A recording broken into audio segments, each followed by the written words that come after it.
Hello, you're watching 6 News on the Hour. I'm Leonardo, Puglisi. The top stories we're following right now. Preparations continue ahead of a memorial service for two fallen police officers shot dead along with an innocent neighbour in remote Queensland as authorities probe the online activities of the three shooters. A goalkeeper in hospital after appearing to be hit with a bin, and worldwide reaction after the Melbourne Derby was abandoned when fans invaded the pitch. Football Australia launching an immediate investigation. More recalls and warnings issued over potentially hallucinating spinach being sold at supermarkets across the country, with major supermarkets now addressing the issue. And looming crisis, the price of hot chips tipped to rise just days out from Christmas amid a potential shortage of fresh potatoes.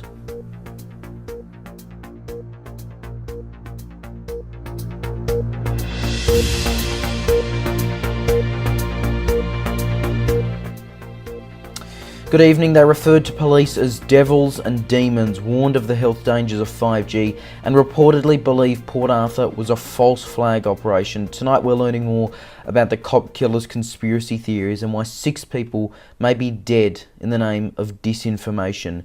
Chief Reporter Connor Forcade is in Queensland with new details about the online activity of the extremist trio, which is now under investigation. He begins our coverage. It was not Gareth's NAPLAN frustrations, nor a love triangle, that likely moved the train trio to murder, but a constellation of conspiracy theories, new evidence suggests. Police say they will probe the trio's online activity and interactions as they piece together a motive. Videos posted to a now-deleted YouTube account give some insight into their twisted thinking. One appears to show Stacey with her husband Gareth. They speak slowly, their voices unnervingly calm, but for a faint tremble. And that's because this video is believed to have been filmed and uploaded just hours after they murdered 3 people. Gareth says, "They came to kill us and we killed them. If you don't defend yourself against these devils and demons, you're a coward. We'll see you at home, Don. Love you," the couple says.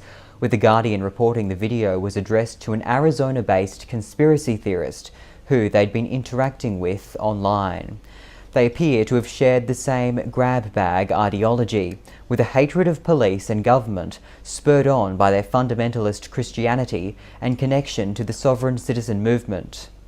Every aspect of their lives will be investigated, interrogated. Everyone who had contact with them over a period of time. It will be a very thorough, and it is going to be a very complex investigation. Gareth Train was highly active on conspiracy sites, warning of Luciferian agendas and espousing theories including that Princess Diana was killed in a blood sacrifice. No, I wouldn't describe them as monsters. I'd describe them as 2 boys that have completely lost their way in life. In another video, Stacey revealed she and Gareth had also become estranged from their 2 children. She said they chose the world, rejecting us for the wider path her friends and family are on, writing, "This is a pain that will only be healed in heaven." How conspiratorial thinking might have escalated into an act of extremism that killed 6 people, no doubt a focus of the investigation. And preparations for the memorial service continue, with Constables Matthew Arnold and Rachel McCrow set to be honoured at the Brisbane Entertainment Centre. Political editor Roman McKinnon has the latest on the ground. A funeral service for the 2 members of the police force has been confirmed for this Wednesday. It'll take place at the Brisbane Entertainment Centre at 10 a.m. local time. 6 News understands that Queensland Premier Anastasia Palaszczuk, Police Commissioner Katarina Carroll, Opposition Leader and former Queensland cop Peter Dutton, and of course Prime Minister Anthony Albanese will all be in attendance. There will be more information released in the coming days about how Queenslanders can pay their respects to Constable Rachel McCrow and Matthew Arnold. Flowers across Queensland have been laid at local police stations, and candlelight vigils have been held as the sun set and candles flickered in Chinchilla. Constable Keely Broth showed enormous bravery by attending the candlelight vigil just days before she was fighting for her life after being smoked out in bushes, shot at, and even had her location given away by a continuous body cam beep that she decided to keep rolling. As I mentioned, more information on how members of the public can pay their respects will be released shortly.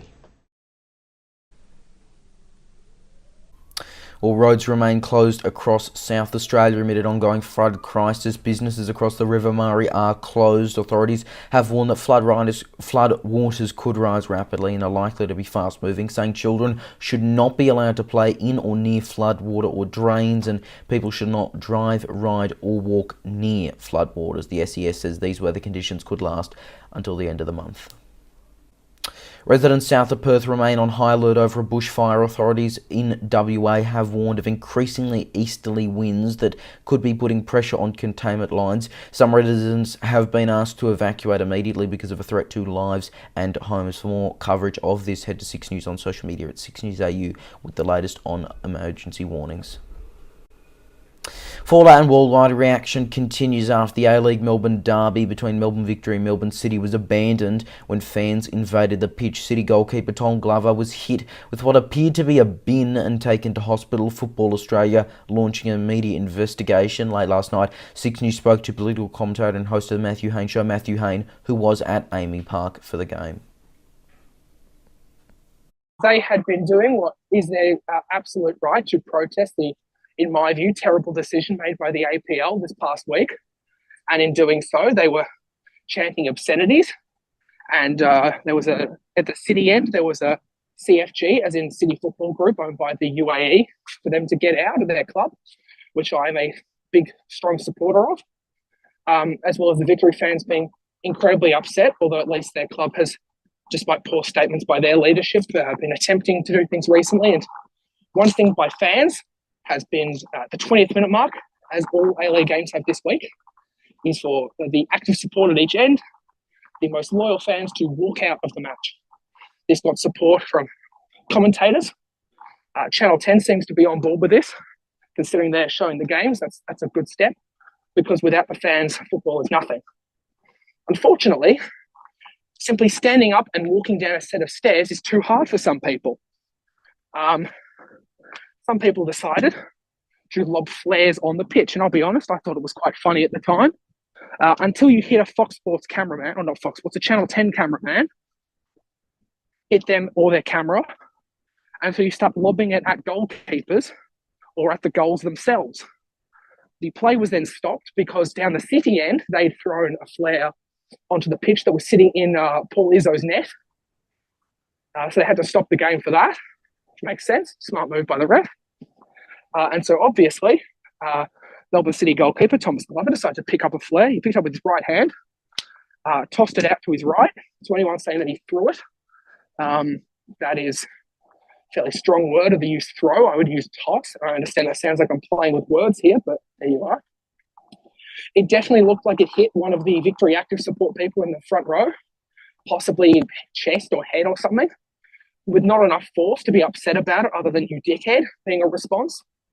So them and others decided to jump the rails, run on the pitch, kick down the boards, and not just run at a goalkeeper, but hit him with a bin, cutting him, giving him a concussion, which is a brain injury, I'd like to point out, and hit the referee as well.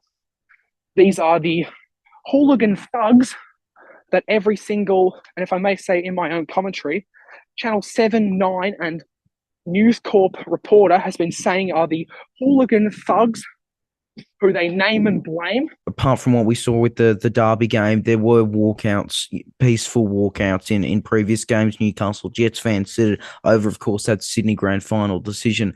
Do you think all of this is actually going to have the decision reversed, or some kind of a backtrack here, given the obvious anger there is towards us?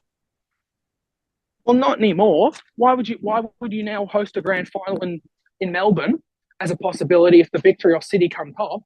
They might not even finish the game. Why would you move it now? What would be the point of that be?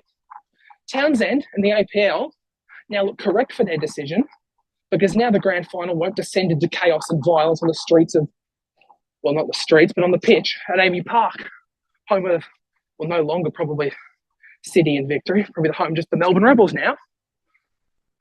Yeah, like, honestly, it's just infuriating. And in terms of those peaceful protests, I'd like to point out, City and Victory fans began to leave at the 20th minute. I watched a lot of Victory fans, more than City fans, obviously. So it was always going to take them a little bit longer to get people out of there. Victory fans start filing out. City fans start filing out. They all stopped because they saw a dozen or so morons decide, we don't like this decision about the grand final in Sydney for the next 3 years and how it's bad for the fans and it's money over the fans, and they're 100% right. So we're going to run on the pitch and attack a player and a ref and hang off the goals and throw rubbish bins at people because we're smart and we know what the right thing to do is. If I was any more conspiratorial, I think Eddie Maguire and the AFL hired a bloke to go do that because it helps them. But I'm not, because they wouldn't do that. They don't need to, because Australian football does itself the best job of all of hurting itself. We shoot ourselves in the foot every bloody minute. You would think, after this World Cup campaign, we couldn't do, like, if you tried to write what we could do to ruin it as quickly as possible, you would not have 13 days later an evacuated derby, an assaulted player and ref, and the possible termination of a league and a club. That wouldn't be in your head. There'd be no scenario we could come up to where that happens other than a terror attack. It doesn't make any sense. I can't really fathom how it's possible for this to happen so quickly. And also the fact that when I saw that first dozen fans, and I would like to point out that I don't have any hatred towards Melbourne Victory fans, even though I will say right now I'm a City fan, unfortunately. I would like to see City Football Group get out and us become the Melbourne Heart again, but that's not the point. I wasn't even slightly surprised when I saw a bunch of the idiot Victory fans, and only a few of them, the very small number of them, decide to take matters in their own hands and act violent and aggro. But unfortunately, even the biggest staunch football supporter understands that is a probability when it comes to some people in that club. The Victory should obviously give out lifetime bans. I think they probably will, but more of a problem for them. They should be lucky if they play in front of any of their fans for the rest of this season. And indeed, if they have active support in 2 seasons, I think they'll have done quite well for themselves.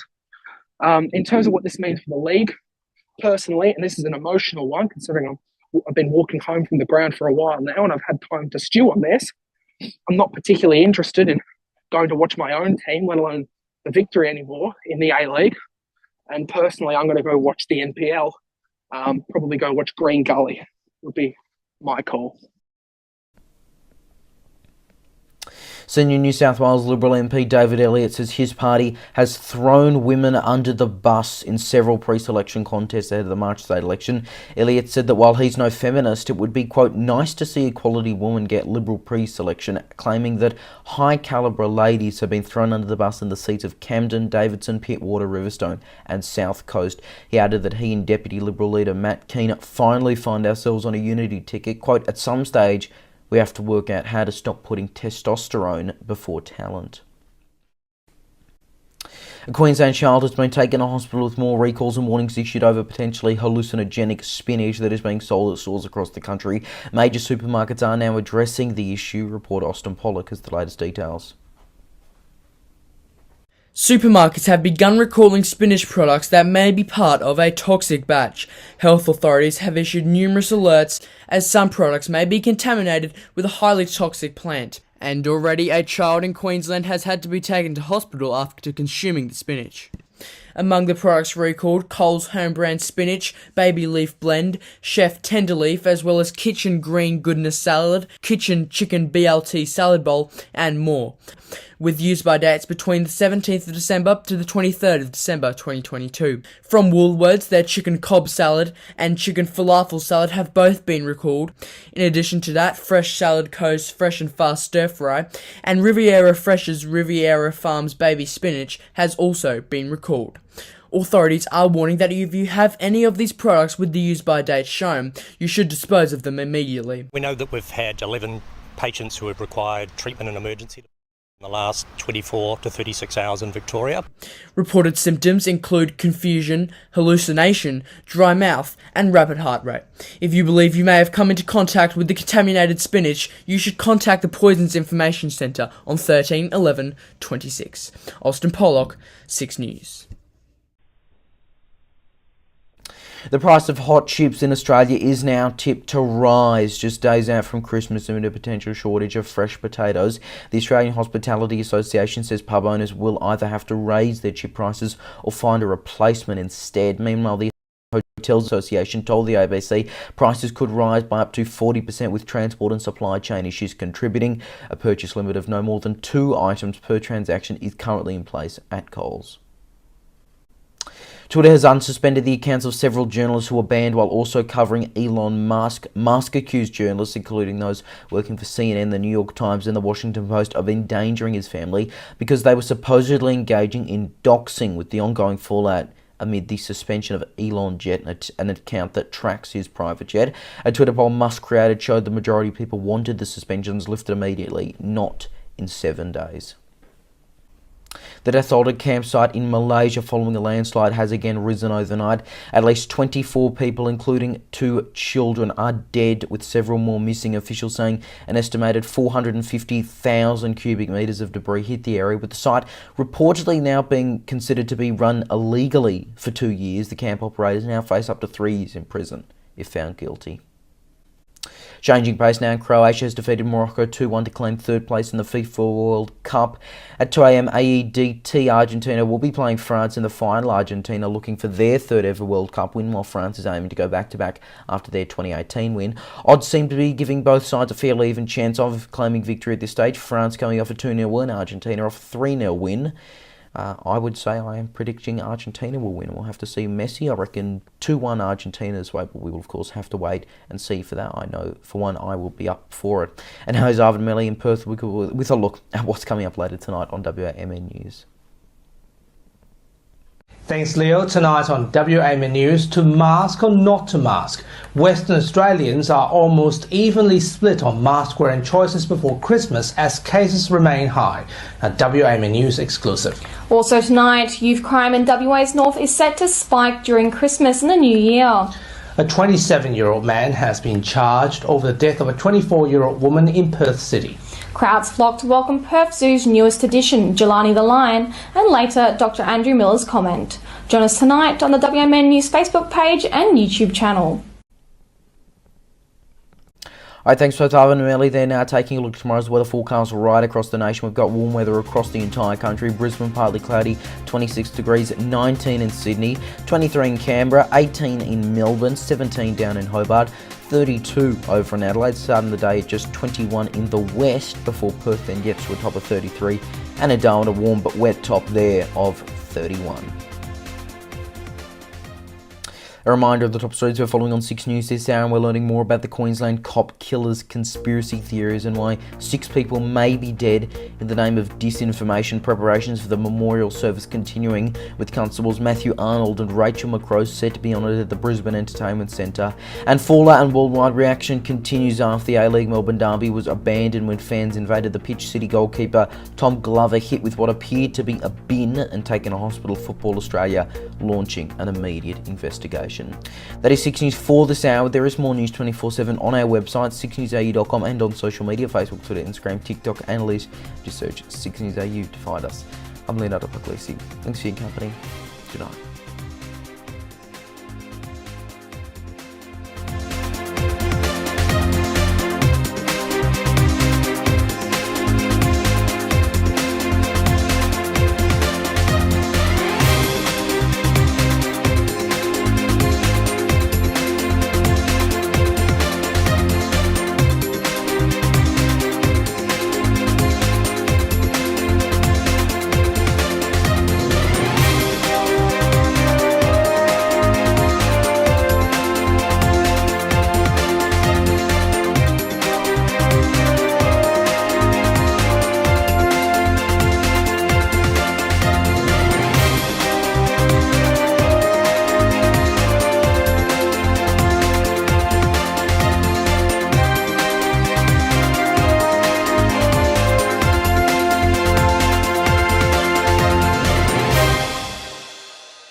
when big news breaks. It pains me to announce that I have no option but to resign from the office of Premier. Reimpose stage 3 stay-at-home restrictions effective from midnight tomorrow night. 6 News is there for you. This was a scene of what some are describing as almost a riot, violent confrontations with police and protesters. Bringing you up-to-the-minute coverage that's focused on the facts. I just wrapped up a call with the Trump campaign. The waters have begun receding in southeast Queensland now. The cleanup begins. No matter the time. Welcome to this 6 News major breaking news we have for you. No matter the place. Yes, sorry, I'm at the supermarket right now. You'll always see it first right here on 6 News.